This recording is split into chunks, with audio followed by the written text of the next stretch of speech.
City Spotlight is supported by Consolidated Communications. CCI is honored to salute the cities and their leaders in the area, as well as providing TV, internet, and phone service to local homes and businesses. We live where we work and are proud to support the communities we serve. More information available at consolidated.com.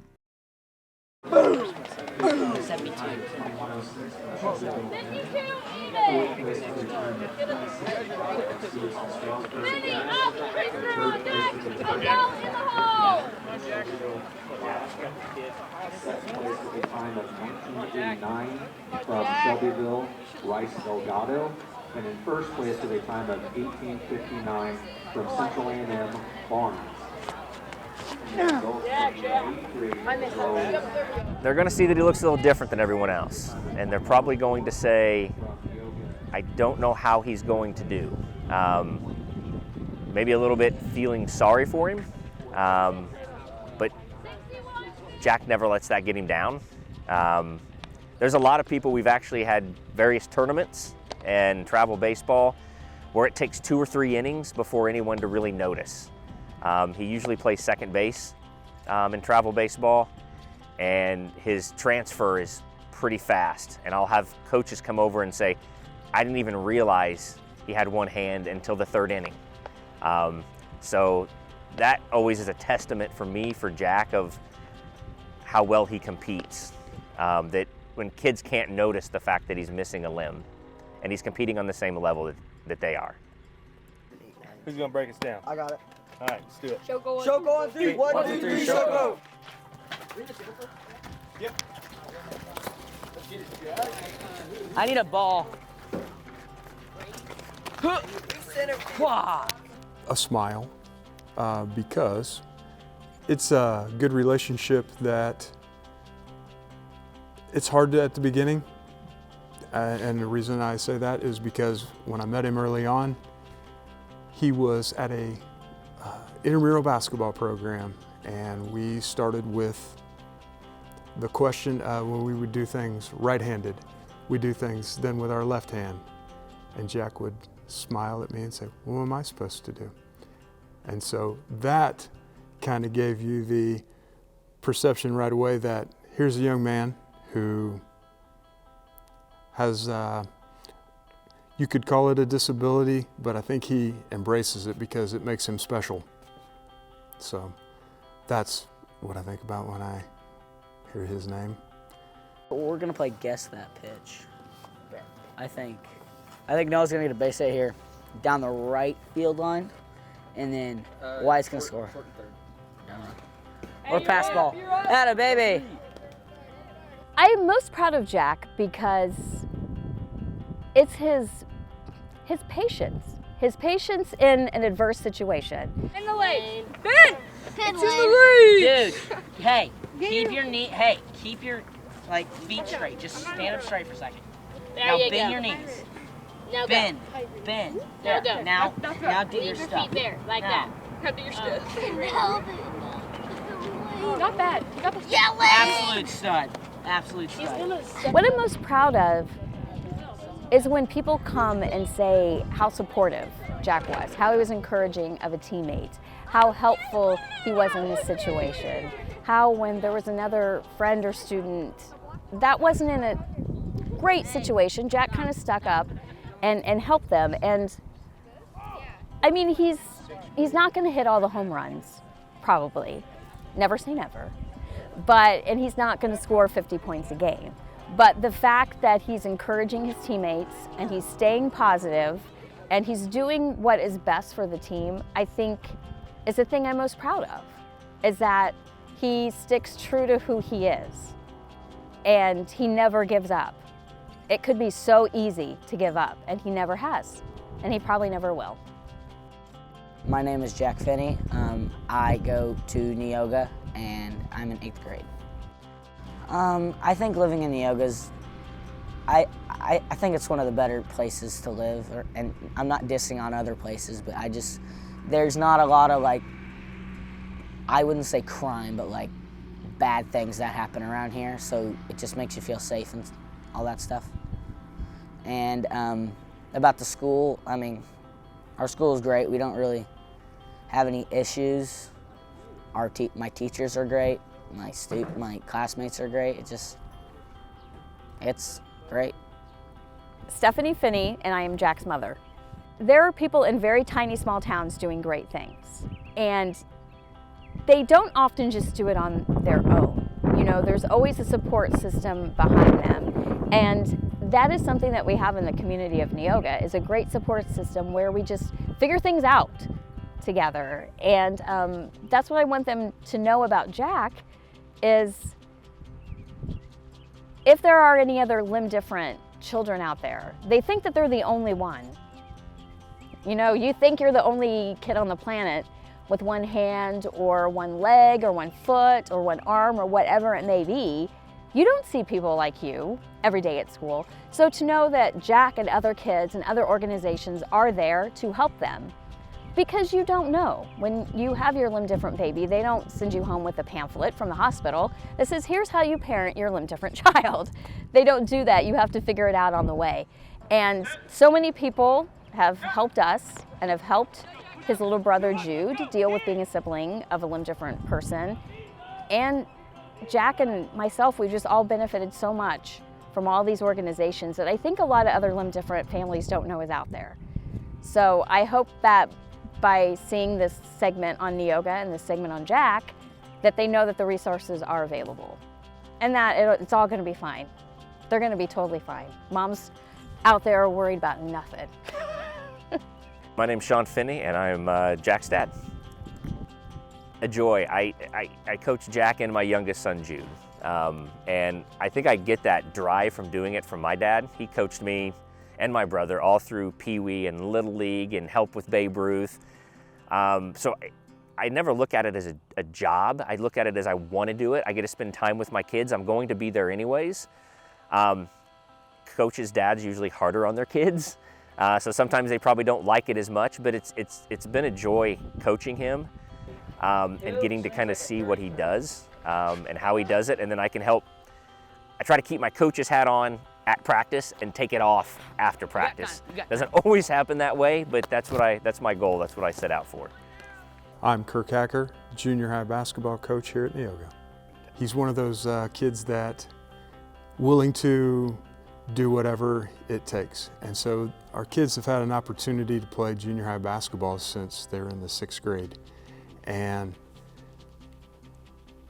the early on might have been a little rough because they watch a lot of basketball on TV. You can find the Finney family at all the boys' games. You can find them at the girls' games. You can find them in this gym any night that something's going on.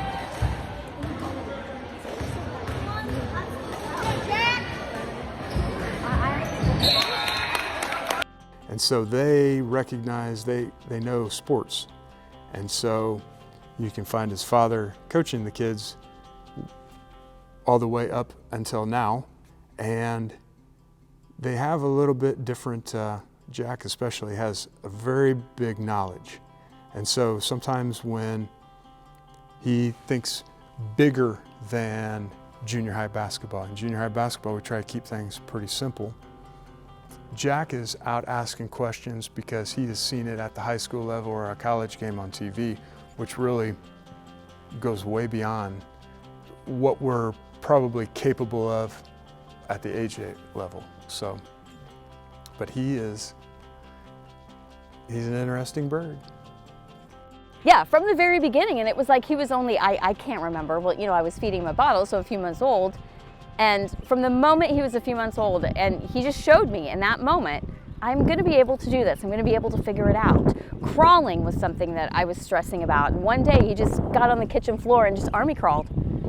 I'm like, oh, okay, so we can do it that way, and I realized early on, and this is hard as a mom to not worry, like even if your kid has 2 hands, but I realized, okay, what Sean and I are gonna have to do as his parents is decide how we're going to approach this. Are we going to, for lack of a better term, kind of shelter him and go at a small space and, you know, figure out how we want to do it, or are we gonna let him kind of figure it out on his own and become independent? And we decided to treat him like we would any of our children we would have, and treat him as we would anybody else.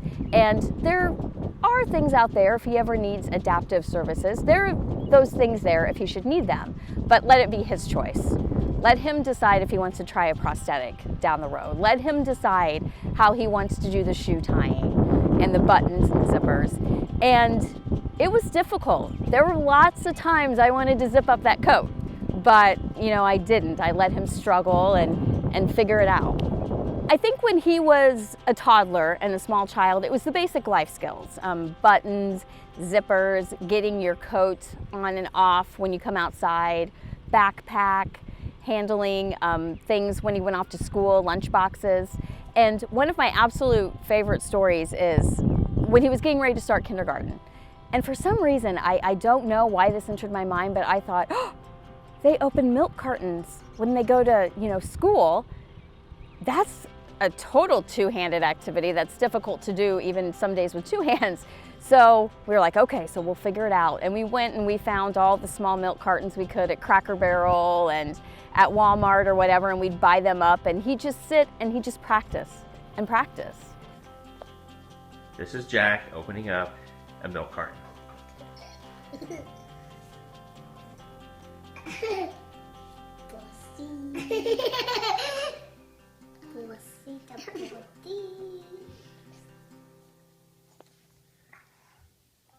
Aww. It's okay. Mommy. The side, remember to pinch the side.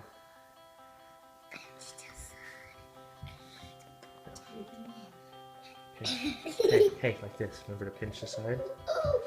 Pinch the side like I showed you.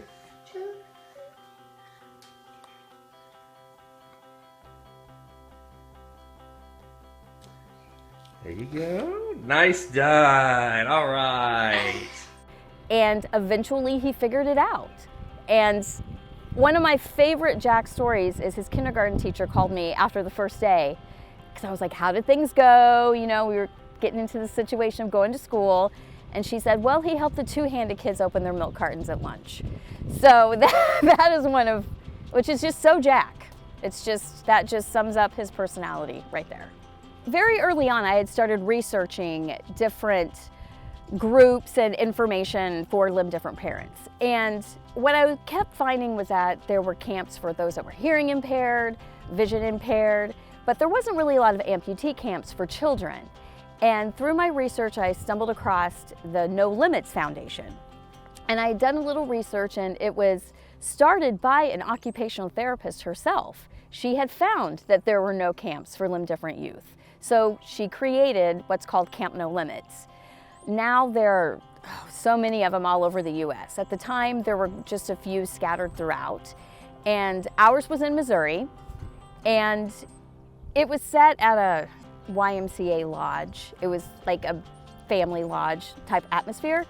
And it was a camp for limb different youth and their families. And they would have little breakout sessions where the kids would go work on life skills, or they'd work on sports, or they'd work on cooking, or whatever it was that they needed to work on. While the kids were working with counselors that were themselves limb different, the parents would have support group sessions with other limb different parents, because nobody understands like someone who's actually in the same situation. So that was very useful to exchange ideas. And then they also had a section for siblings of limb different youth.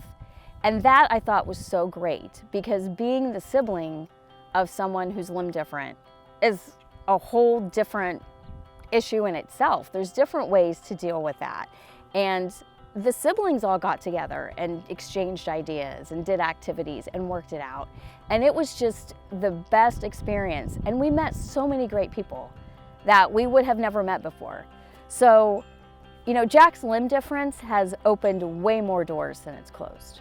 So many opportunities we wouldn't have never experienced. So we have a video. We went to a camp called Camp No Limits when he was 2.5. And we met a camper there by the name of Sam Coonert, who has created Nubbability, which is not too far from here in DuQuoin, that Jack goes to every year. It's an athletic camp. And Sam was 18 at the time, and he taught Jack his first transfer. And if you watch it, it takes him about a minute. Now granted, he's 2.5, but it takes him a full minute. You can see Sam showing him what to do. scoop it in there with your nub. There you go. All right, now pick it up. Take the glove off with your nub. Put your nub up in here. And now pull your glove off. Pull your glove off. Pull the ball out of your hand. There you go. Pull the ball out. Oh, there you go. Now step and throw. Nice job, buddy. Hold on. You'll get a turn after landing. All right, do it again. Ready? Do the same thing. Put your glove back on. There you go. Are you ready? Same thing. Oh, good stop. Scoop it in there. Oh, there you go. Now take your glove off your nub. No, take your glove off. There you go. There you go. You got it. You got it. Ball. So that's easier Ball than out. There you go. Step and throw. After we went home from that camp, he practiced that a lot. He didn't play baseball until he was 5, but he practiced that transfer a lot, and he's gotten really good and really fast, and that's the first and maybe the best memory, just seeing his transformation and seeing someone like Jack showing him how it's done and that nothing is impossible. Nub Ability Athletics was started by Sam Cooner, and Sam Cooner was a older counselor at Camp No Limits that we had met, and he helped with sports, with the Limb Different Kids with sports. He was about 17, 18 at the time, and he came back from that experience at Camp No Limits, and he said, Mom, I want to start a foundation for Limb Different Kids, because when I was their age, there was nothing like that for him. There was nothing when he was younger. So he created what is called Nub Ability Camp that started out, I think, with 4 to 6 campers, I'm not sure, and now there's hundreds of kids from all over the world that go to this camp each summer and work on life skills, but mostly athletics. It's geared more towards athletics, but all of the coaches are limb different and the kids are limb different. So for a lot of these kids, that's the first time seeing someone that looks like them. And that is just so powerful to have a mentor that looks like you when there's nobody else out there that's like you. So, and it's great, and they pick a focus sport. Are you into basketball? Are you into tennis? Are you into baseball, softball, archery? All these things golf, they're all two-handed sports. And you don't really think about that until you're in a situation where you're playing it with, one hand or foot or leg or arm. So it's a great experience, and Jack has learned so much and made so many great friends. Well, he would pick things up quicker than others. For some reason, he would quickly figure out the milk carton, or he would kind of figure out the zippers, just things in his own way. And one of the things that I think was probably the biggest struggle was shoe tying, which we kind of from the very beginning, that was one of those things how are we going to do this? We'll just never figure this out. And I had researched on YouTube, and I had talked with his occupational therapist and other limb different parents. And there are surprisingly quite a few different ways to one-hand shoe tie. But I was so stressed out about this. It was the one thing I was stressing out. And Jack got selected to go to the Wounded Warrior amputee softball team's kids camp, and that was in Washington, D.C. It was just like a bunch of kids who have limb disabilities like me. We went there to play softball. It was fun. There were 2 teams. We split them up, and we just had fun. And we went to the White House. We went to the Capitol, and it was a pretty cool experience for only being 8. So, and he was sitting there with one of the veterans that was on the team, and he's like, hey buddy, this is how you one-hand shoe tie. He was missing his left arm, and 5 minutes he had it figured out. Because I'm not a war hero, so I'm not a war hero, so I'm not the cool person to help him tie his shoes, but he figured it out, and now he does it. Well, he doesn't like to tie his shoes. I think that's just a 14-year-old boy thing where they'd rather wear the Crocs than the Hey Dudes. But if he should need to, he can tie his shoes one-handed. It made me feel more comfortable, because I could talk about things that I can't talk to my other friends about, because they wouldn't know. So it just made me feel comfortable to talk to them about doesn't it suck when your nub presses up against something hard, doesn't it hurt? And a guy's like, yeah, Yeah, that happens to me all the time, so I could talk to them and stuff like that, yeah. I was always very active playing various sports, baseball, basketball, and I think Jack's third word was ball.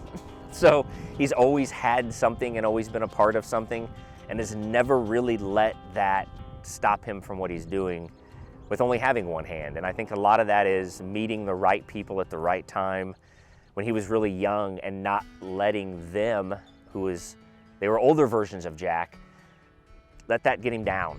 He's always figured things out, and there's a lot of times we tend to forget that he has one hand. And so, yeah, I think he's always gravitated to doing something. Depending on what the season is, he's always doing something.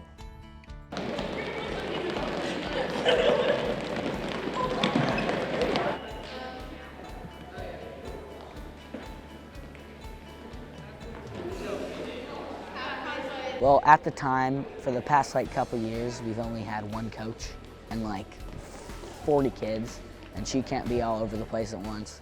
So our coach used to tell us, 8th graders, you're kind of like the assistant coaches, because I know there are going to be some kids that don't listen to you, but you gotta kind of help me out here. So there are just some 6th graders that are freaking out. They're like, what if I don't throw it this far? I'm gonna get made fun of. What I tell them is, when you're in 6th grade, you're not gonna win every single meet. Just go for a personal best. Just get better every single meet. And I just try to, me and some of my other teammates, we just try to help them out and we just try to help them out to get better and better every day.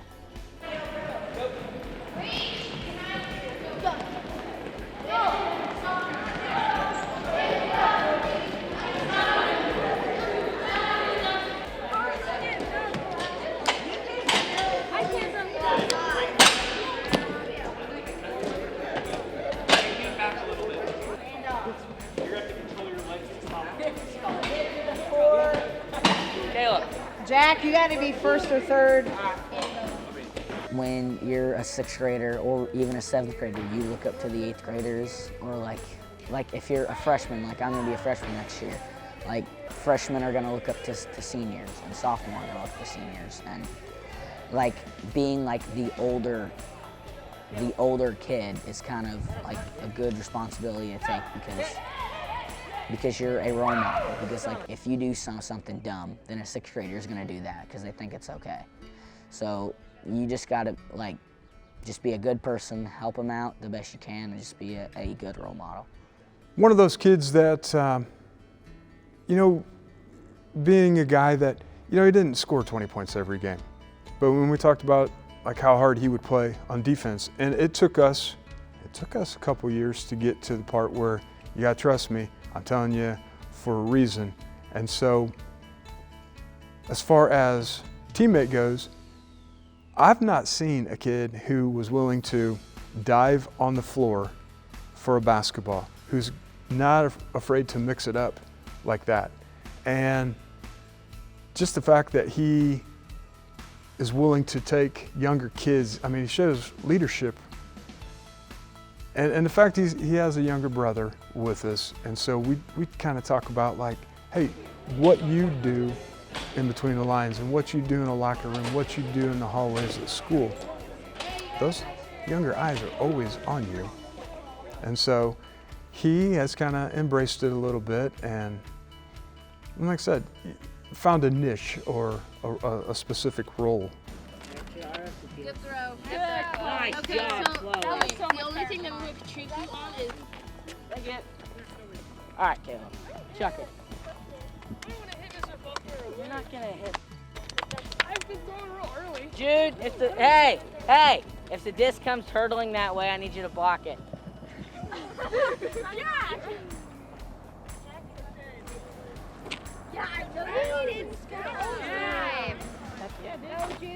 You said no, spin?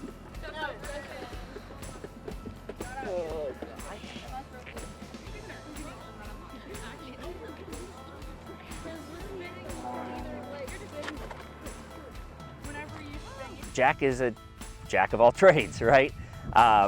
He is we say this all the time. He's mature beyond his years, and I think I tell him all the time, you have to find out where you fit in a team, and that's what you need to do. He's never going to be the leading scorer in basketball. He's never going to be the power hitter in baseball. He's never going to be the 100-meter dash guy in track. It's just, that's not who he is. But there are so many things he can bring. I mean, he is, for instance, in track, in 6th grade, he had to have a lot of mentoring he throws disc and shot are 2 things that he does.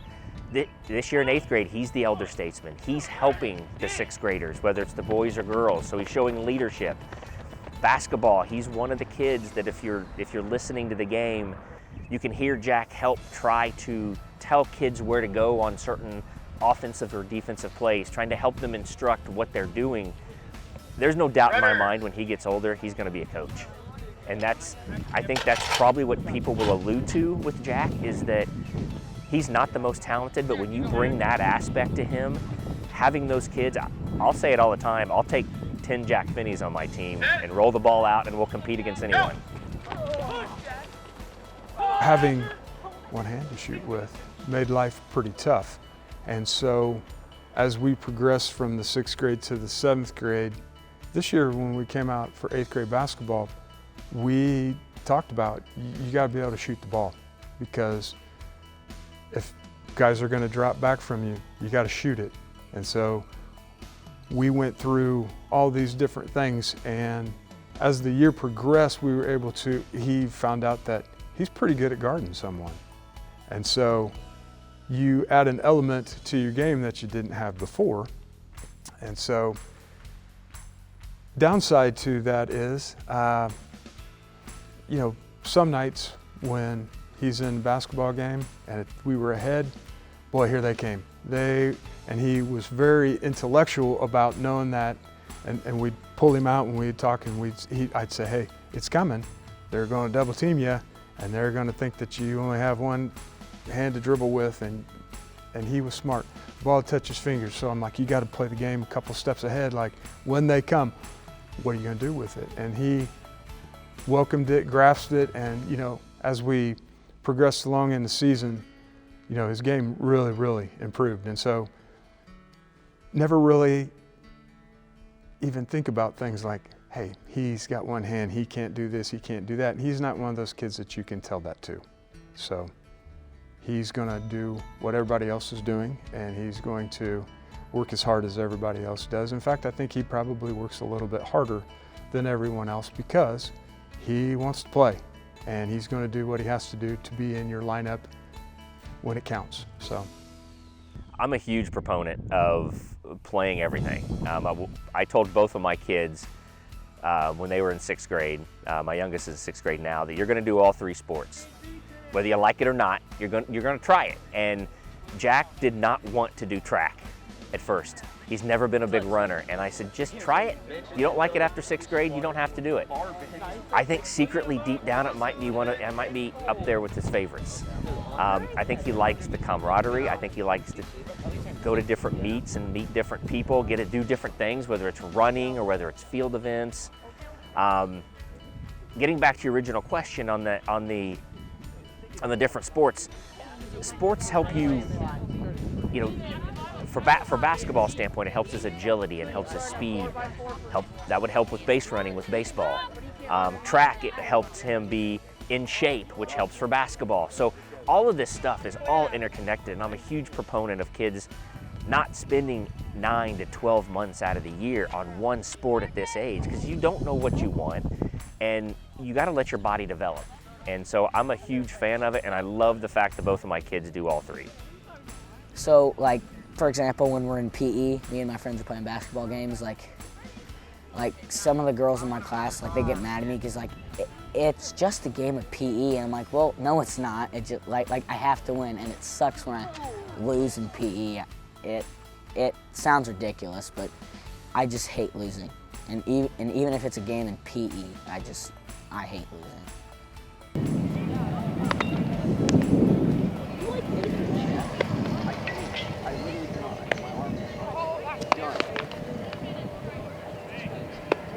Baseball's my favorite, by far. I just, my dad put me in T-ball when I was like 5, so. If you're right-handed, you throw the ball right-handed, you have a glove on your left hand. Well, Jack doesn't have a left hand, so he's got to have a glove on his right hand, so how's he going to throw the ball? So what happens is a ball's hit to him or a ball's throws to him. He catches it, sticks the glove underneath his armpit here, holds it, reaches his right hand in, grabs it, throws it, puts the glove back on. And it is very awkward if you're trying to do it. But it comes second nature to him, like blinking, and he is so fast at it. I love watching him play various positions. I love watching him pitch. But that's the toughest part because he's got to hold on to it. He's got to do something that other pitchers don't have to do. Their arms can be free. He's got to ensure he holds his glove here as he throws to be accurate. And then as soon as he throws and strides out, quickly put it back on because there's times balls are hit right back at you. And he does it so fast. It's so amazing. And I get more compliments from parents, kids, coaches, you name it, about how fast his transfer is. And it's really fun to watch. He doesn't even have to think about it. I mean, there's plenty of times as he played with new teammates where they're playing catch with him and they're waiting to throw the ball and he's like, what are you doing? Like, I'm ready. And they can't believe that he throws it and it's just effortless. And so, yeah, 11 and a half years, it becomes second nature. Like I said, it's like blinking.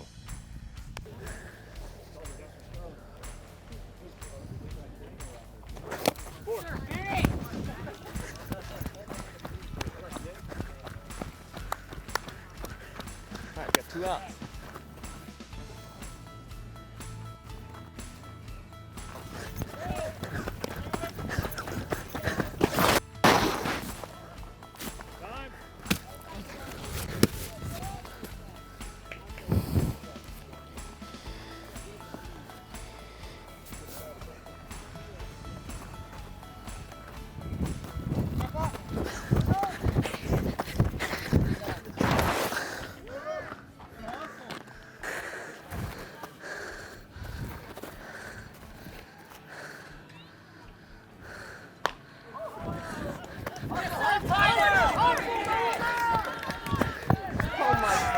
There you go, Ty. Good boy. Let's go, base hit.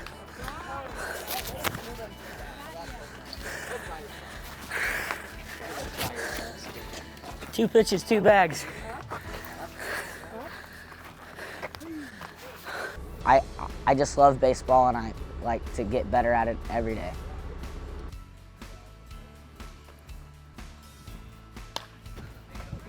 Atta baby! Good snag. Good snag. Hey, atta boy, let's go. Good grab. Good grab. He is super competitive. He hates to lose. We haven't always had the most competitive teams. As we got older, his teams got better. He is a very good defensive player. He's a pretty good pitcher, and batting's where he's always struggled, right? Batting is tough anyways, but trying to swing a bat with one hand is very difficult. So he's always really struggled with it, not just from a power, but just consistent contact.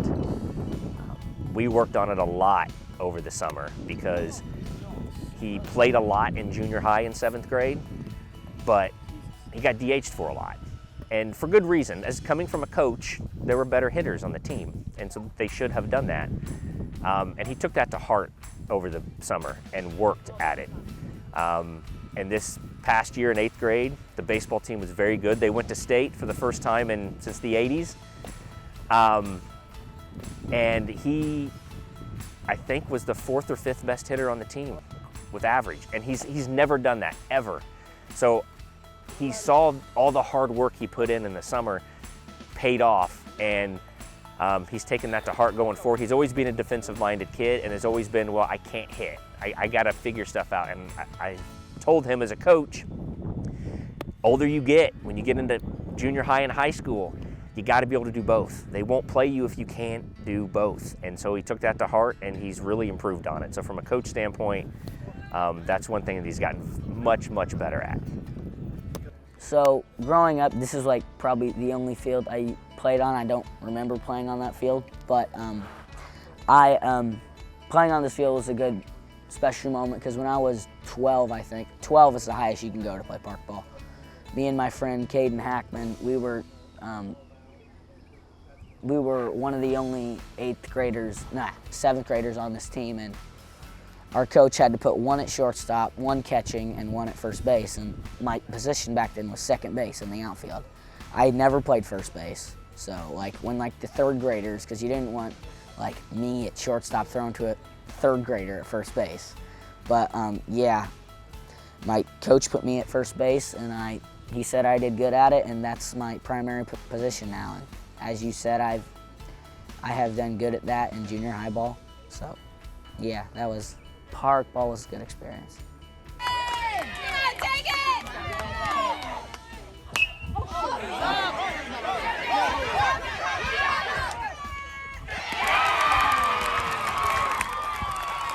We were up 1-0, and it was like the bottom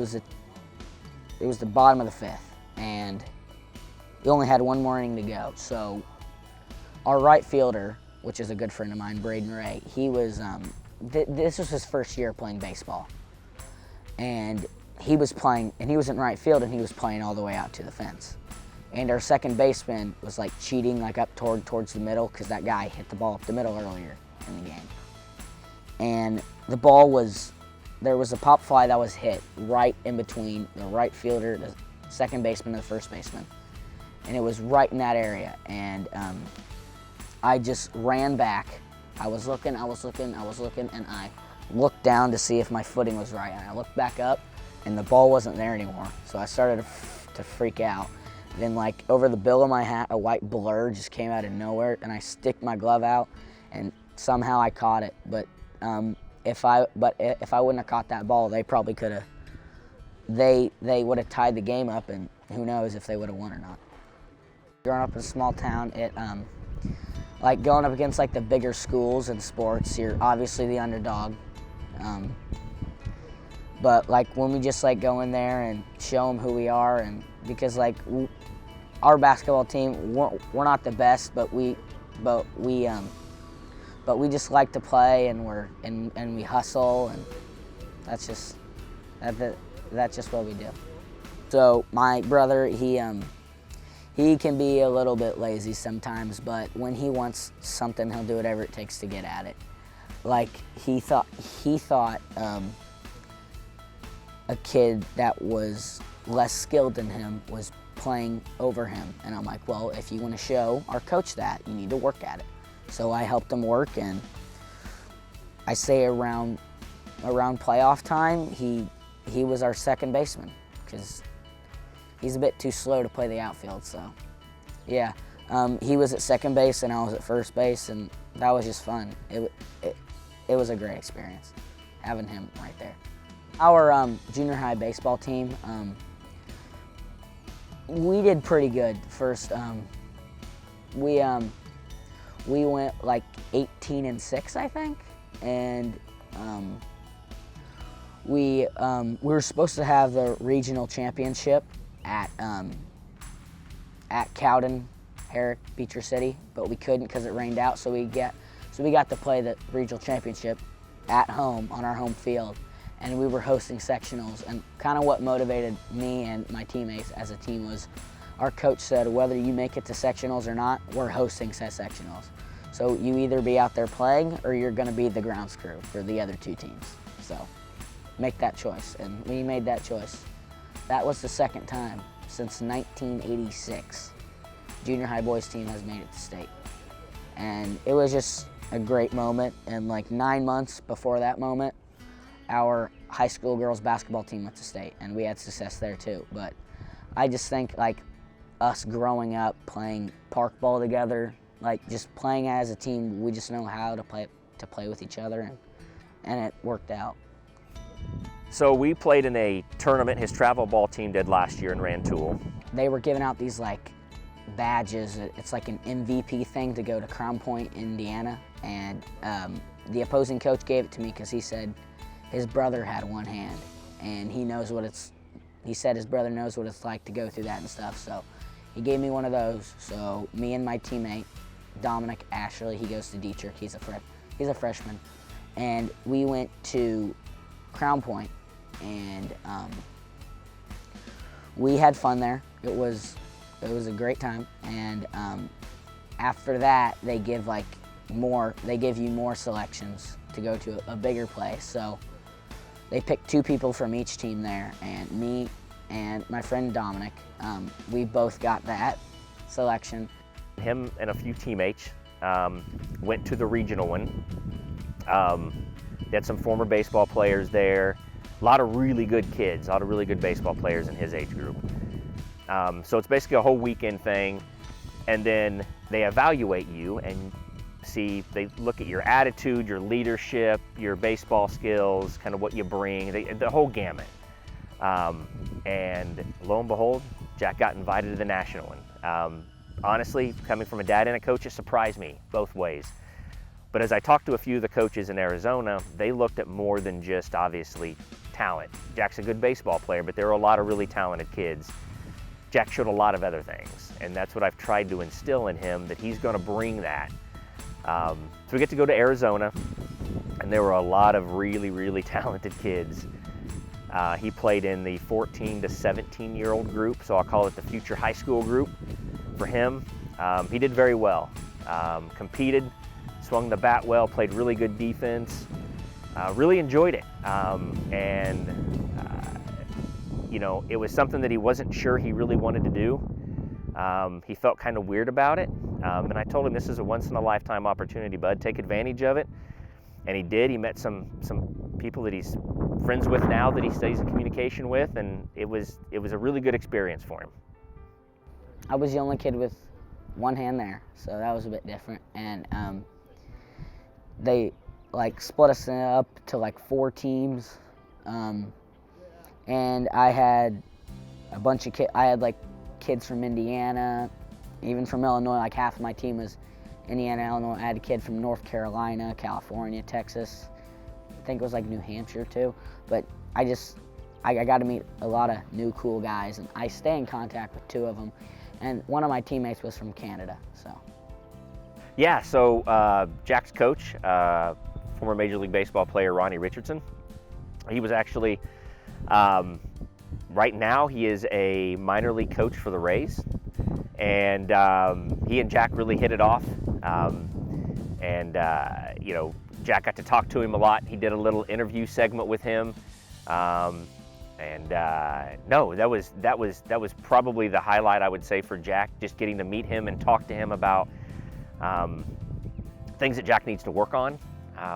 And a lot of it was stuff that I've been telling him and his coaches have been telling him, but it comes a little different from a former Major League Baseball player telling you to do it, that has actually gotten to that level to say this is what you need to do to really compete and get to where I got. A lot of things happen between junior high and high school. However, I sneak down to our city park and I watch kids, and I like to watch kids from a distance, and you find out more with, if they see you walk up and hear you, oh my gosh, here comes the high school baseball coach, so I like to sit and watch. And so one of the things that I found to be very interesting was his ability to pitch.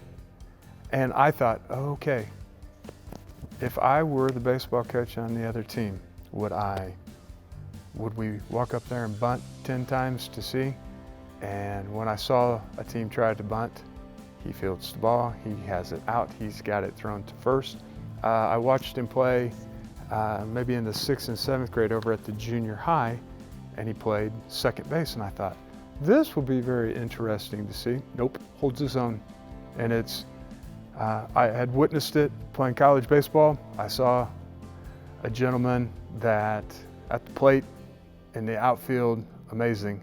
And the fact that he has some athletic ability makes him more useful, than he can be in different spots. Now, I'm not sure what it brings. However, it's just nice to know that he's got some work ethic, he's willing to, and some knowledge of the game. Makes life pretty easy, and he's one of those kids that you're just not going to tell him that he can't do something because he's going to prove you wrong. I So was just gonna say, don't let Wellesley happen. looking forward Don't mess with it up. Jack, hey, maybe Come on, a Wyatt. different set of eyes, maybe I can provide something to make it a little bit easier for him, and we'll see what happens. But you know, I'm not going to count him out. Is there a new positioning now in baseball? 8? I don't know, man. Last time a team we played, they had 7 and a 3rd grader. If you hit it anywhere, bro, like it right into center, like dead center line drive, bro.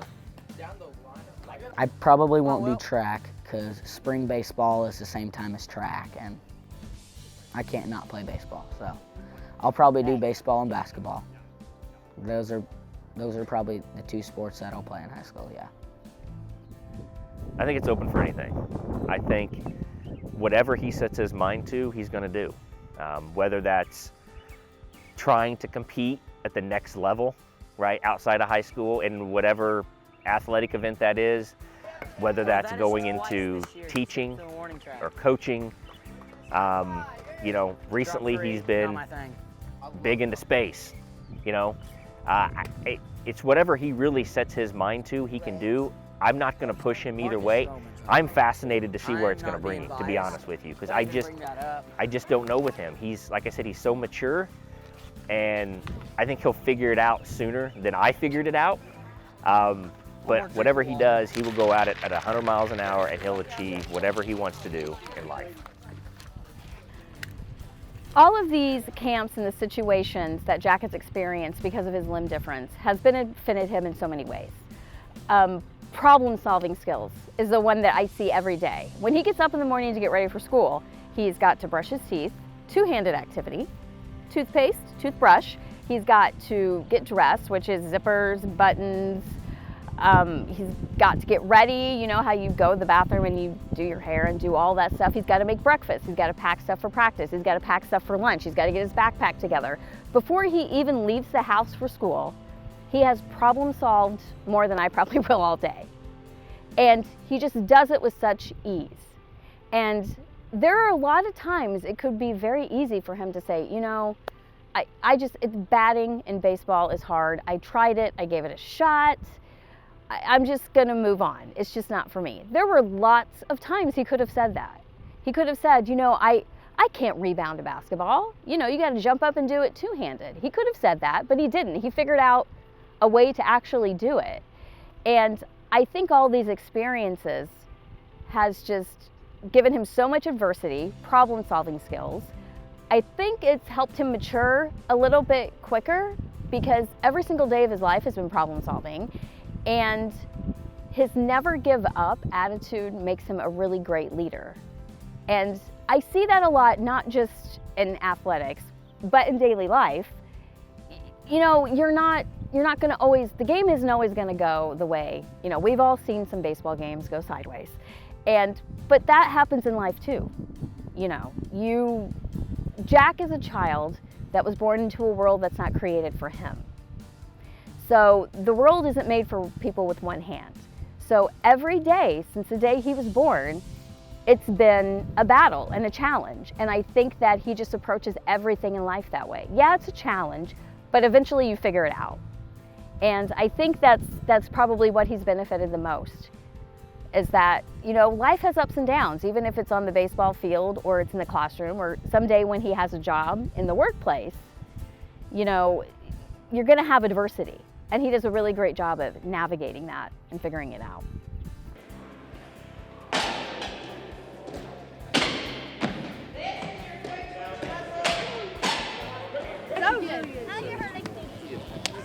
Feel my hand.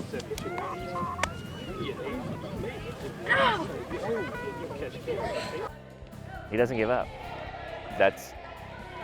I think that's the thing. If you look back on it, and people always ask me, what's something he struggles with?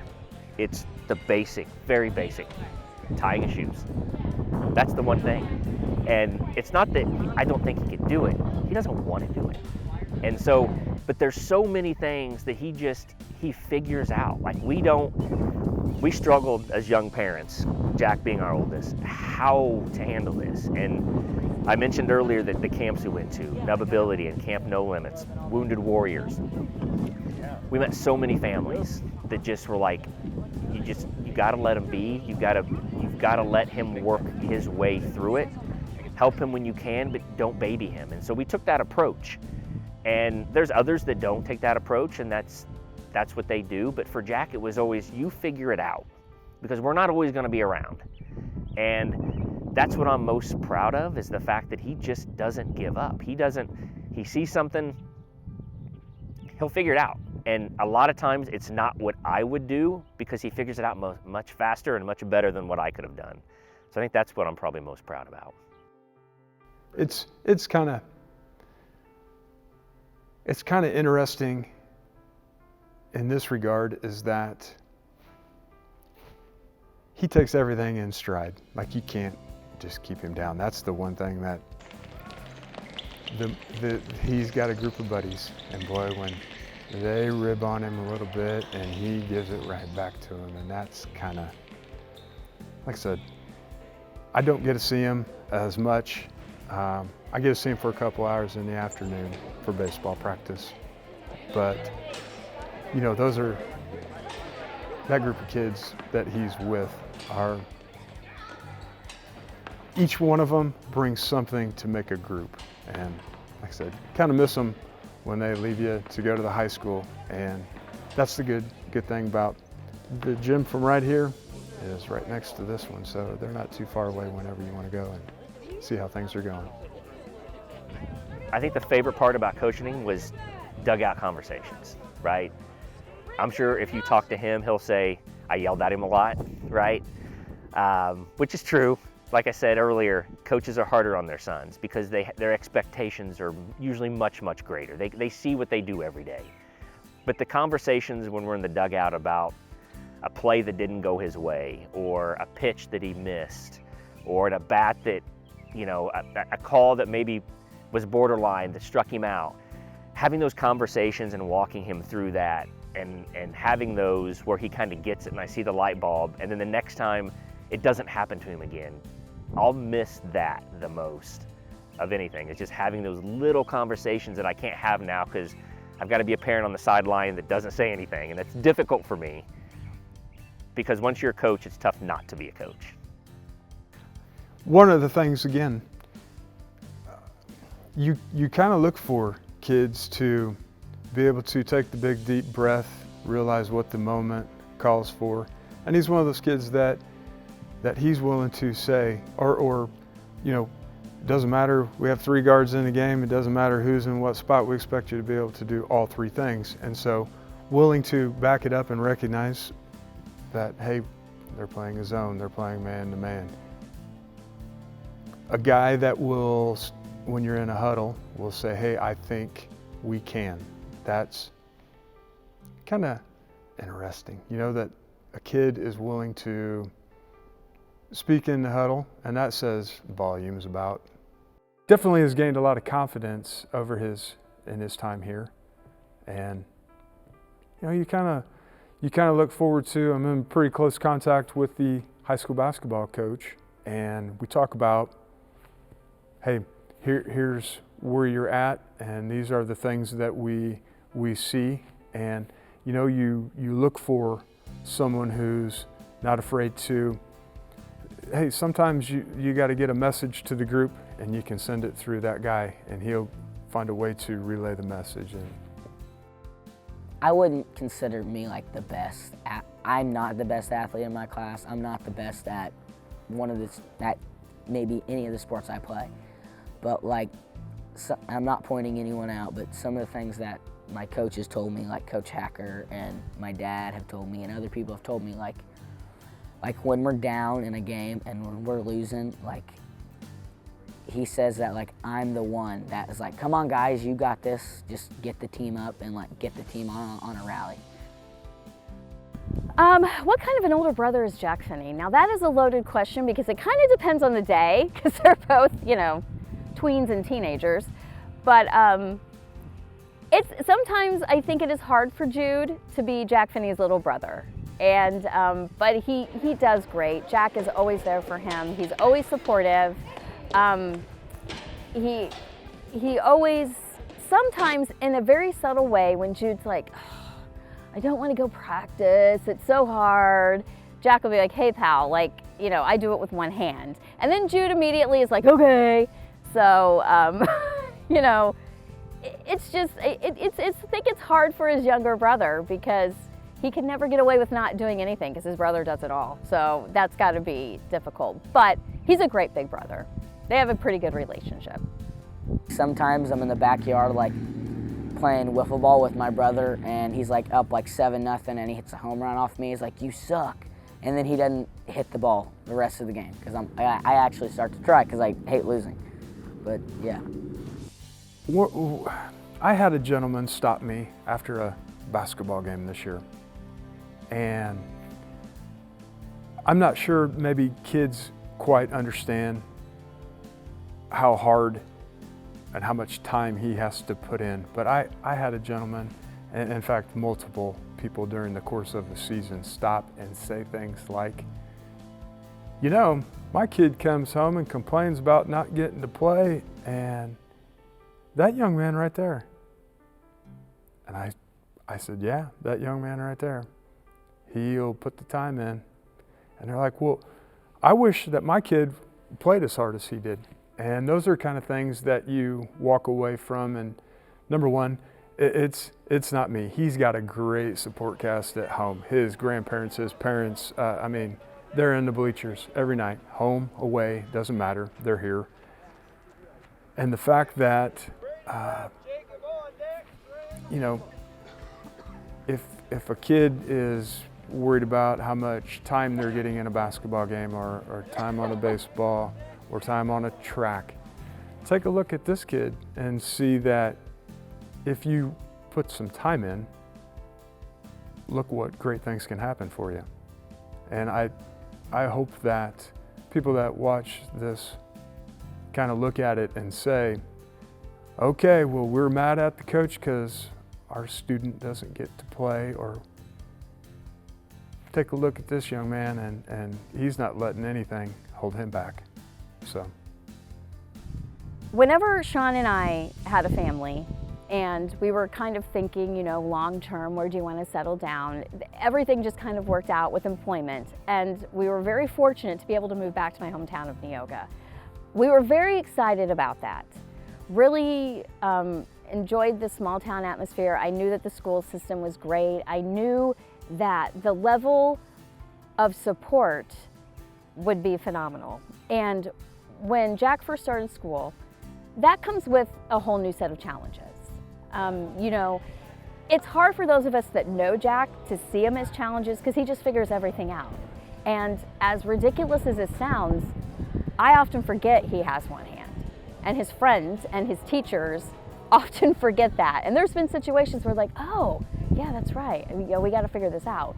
But setting up what's called a 504 plan, which is a plan for the public school system that if there are any two-handed activities that are assignments, if Jack should need any sort of, you know, adaptive service to make it happen, you know, they are required to do that.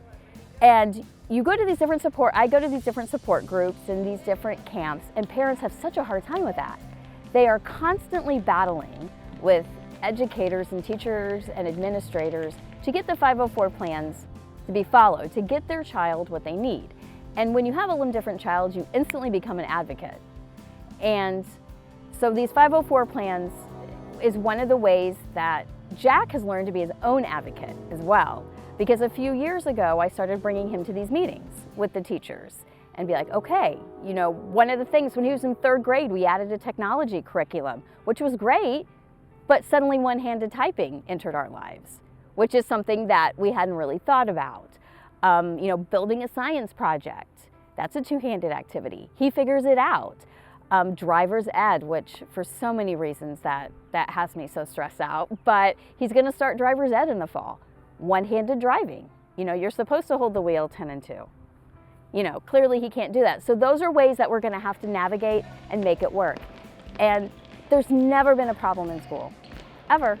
We've just kind of figured it out. The technology teacher had the one-handed typing thing figured out before I had even realized we were going to have to worry about it. So everyone's been always supportive of Jack.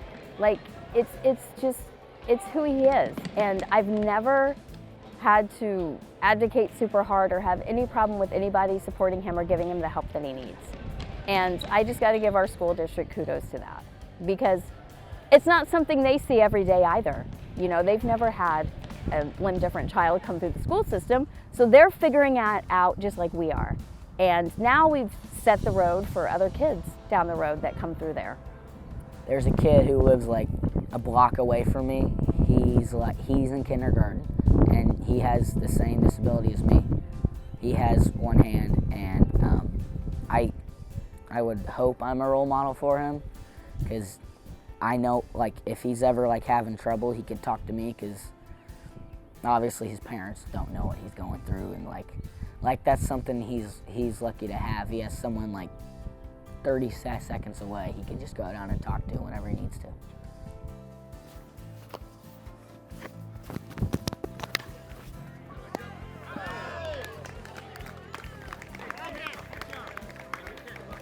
Atta baby.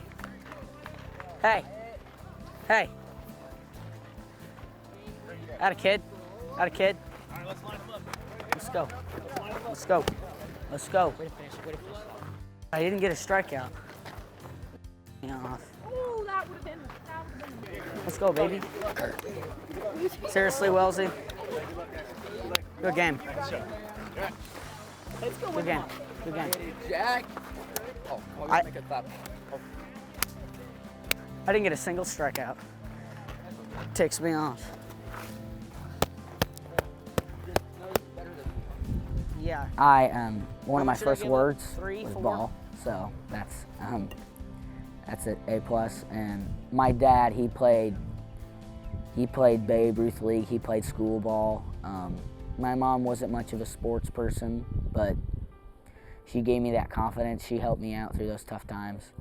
But my dad did track, he did basketball, he did baseball, he did all those kind of things. So I would say that's probably where I get it from.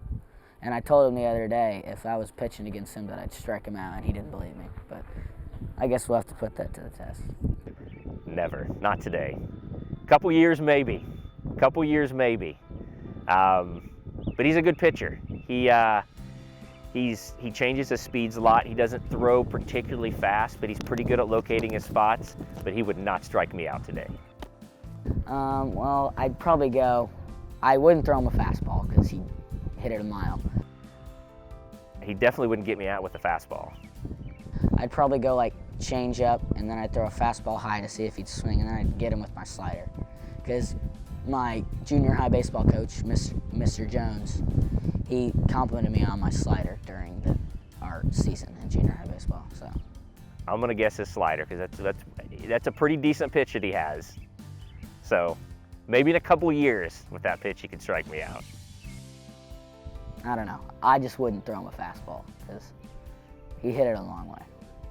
Every time he would figure something out, I would be like, oh gosh. And now, 14 years later, I'm like, man, I was so worried about nothing. Because he figured it all out. Except driver's ed, but we'll figure it out. City Spotlight is supported by Consolidated Communications. CCI is honored to salute the cities and their leaders in the area, as well as providing TV, internet, and phone service to local homes and businesses. We live where we work and are proud to support the communities we serve. More information available at consolidated.com.